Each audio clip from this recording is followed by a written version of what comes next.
Hi there, Phil Simborg for the USBGF. You are red. You are winning 6-5 in a match to 7. You're 1 away, your opponent's 2 away, and it's a Crawford game, and you have a 6-5 to play. What play would you make?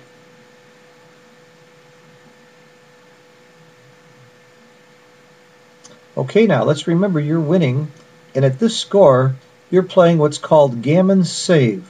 What that means is you'd like to win the game, because if you win the game, you win the match, and of course, if you lose the game, it goes to 50-50, unless you get gammoned, because if you get gammoned, blue will win the match. So you are trying to save a gammon. You have to be careful not to get gammoned, but at the same time, winning the game is still important.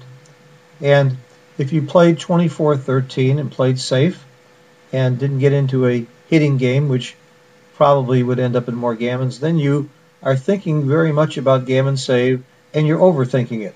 Because the right play is still to hit twice, just as you would at any other score. Because one of the things that people do when they're playing a gammon save is they overcompensate. They forget about winning the game. If you just play not to get gammoned, you might want to play safe. And by the way, if you look at the numbers, let's put them all into plus. XG Roller Plus is certainly better than 3-ply by quite a bit. And you can pretty well count an XG Roller Plus to give you a pretty good answer. Nothing's better than a rollout, but plus is awfully good. And of course, plus is even better. But in this case, you would see that just running would be a 7% error. You only win the game 46.7% of the time instead of about 50.1% of the time. So you win about 2.5% more games. What about saving gammons? Again, while we don't care about saving gammons, you do save a little bit. You go from 13.9 to 14.1. So the idea that you're going to save gammons with this play is sort of over-exaggerated as well, because when you make this play, you're letting your opponent have his full roll. What's he going to do next time? What's blue going to do? He's going to make your bar point with a 6. He's going to make his bar point 5-point or 4-point with a heck of a lot of rolls, or he might even just escape this checker. So the very fact that he's going to get into a stronger position and win more, for that reason alone, he's going to win more games. But even if you were playing at a game where gammons mattered, he might win some more gammons that way because of that.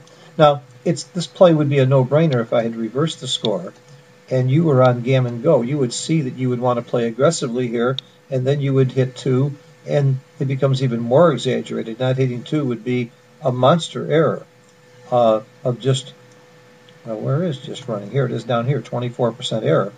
But the point here is that it's easy to see why you win more games and more gammons, but you need to be thinking strictly in terms of how do I win the game, and not worry so much about gammons unless gammons make a big difference. Let me show you another play that illustrates how most people go too far or exaggerate the concept of gammon go and gammon save. You are red, you're on the bar, and again, it's a gammon go, gammon save situation, but this time you're on gammon go.